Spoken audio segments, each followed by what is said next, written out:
Selamat pagi semuanya. Pagi Bu, pagi. Alhamdulillah ya kita dipertemukan dalam keadaan sehat walafiat.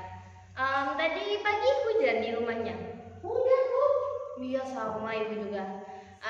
Biar mempersingkat waktu aja ya, langsung aja ke kelas. Ayo dipimpin doa. Baik teman-teman, sebelum belajar dimulai, kita berdoa bersama. Bismillahirrahmanirrahim.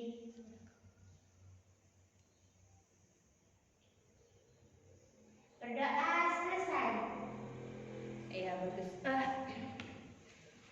Biar ibu absen dulu ya. Ya Allah.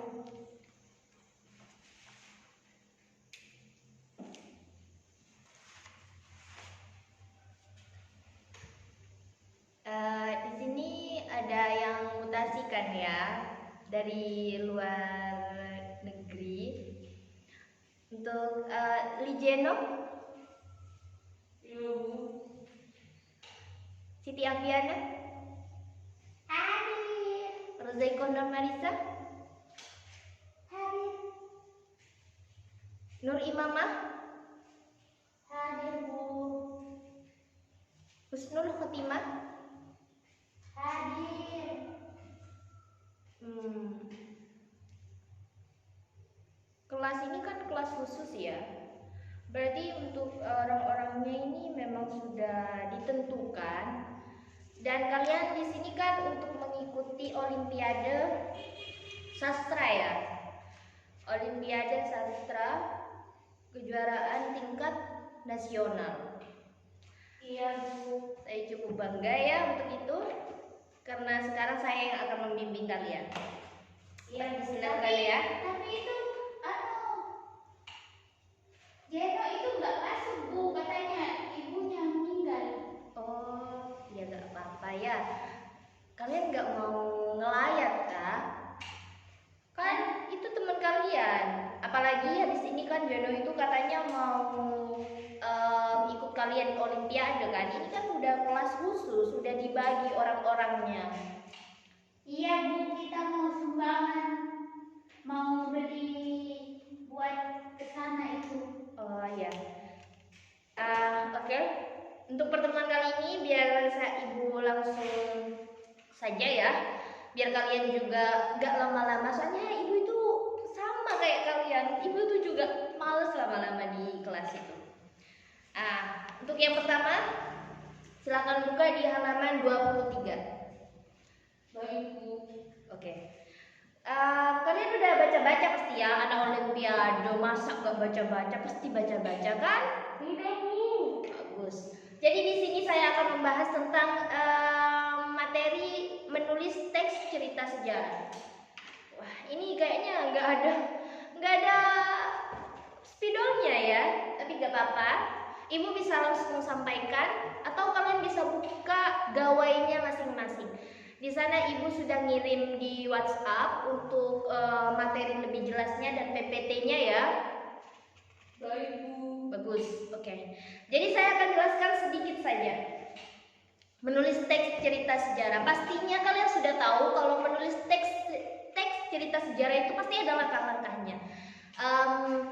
Seperti contohnya ya, kalian itu baca kayak menentukan topik ceritanya, misalnya ya dilakukan dengan melihat kayak tentang Malin Kundang itu, kayak Malin Kundang itu sejarah tentang Malin Kundang itu pasti kalian harus menentukan topik-topik ceritanya dulu. Terus untuk kedua itu mencari informasi dan bahan yang akan digunakan sebagai referensi dalam menulis cerita sejarah.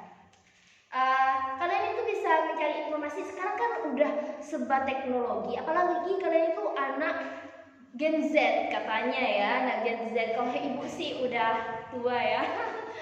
Jadi kalian itu bisa nyari di internet. Nah, internet itu kalau adalah jendela dunia kedua setelah buku menurut saya.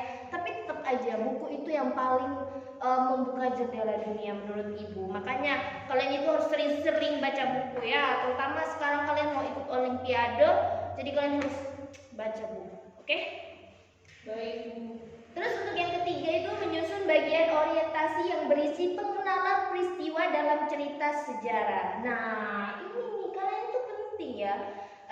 Apalagi nanti kalian itu seumpamanya pas di Olimpiade kalian harus menulis teks cerita sejarah. Itu kalian harus pinter-pinter untuk mengingat dan menerapkan dari langkah-langkah yang harus kalian ambil di kepenulisan teks cerita sejarah ini.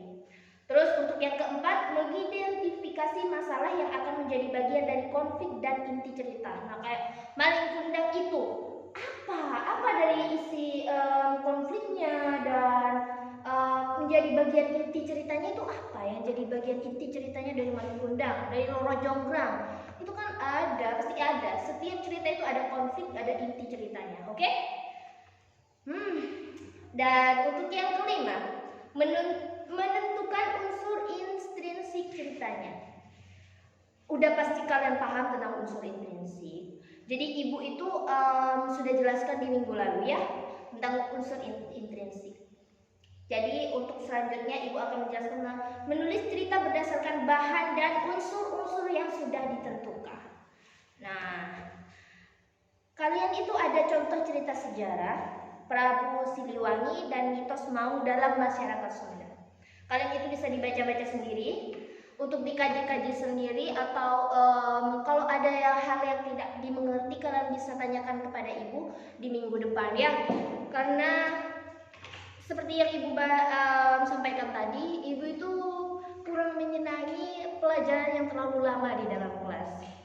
Jadi apapun yang nggak kalian mengerti nanti bisa kalian tanyakan kepada ibu langsung, baik itu melalui gawai, tapi lebih bagus lagi kalau minggu depan kalian sudah menyiapkan materi pertanyaan untuk ibu, biar nanti ibu yang menjawab tentang menulis teks cerita sejarah untuk memperdalamnya lebih dan lebih lagi ya.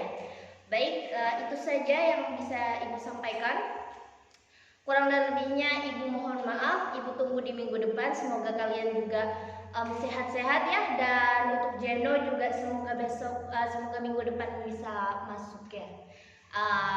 Itu saja untuk ketua kelas, silahkan dipimpin lagi untuk menutup pelajaran hari ini. Sebelum pulang, mari kita baca doa bersama lagi. Berdoa selesai. Kalau begitu, ibu akhiri. Ingat, belajar, Olimpiade sudah di depan mata. Tinggal berapa bulan? Oh, tinggal berapa pekan ya ini. Jadi kalian harus sering-sering baca. Dikasih buku ini untuk kalian baca ya. Oke, ibu pamit. Selamat siang semuanya.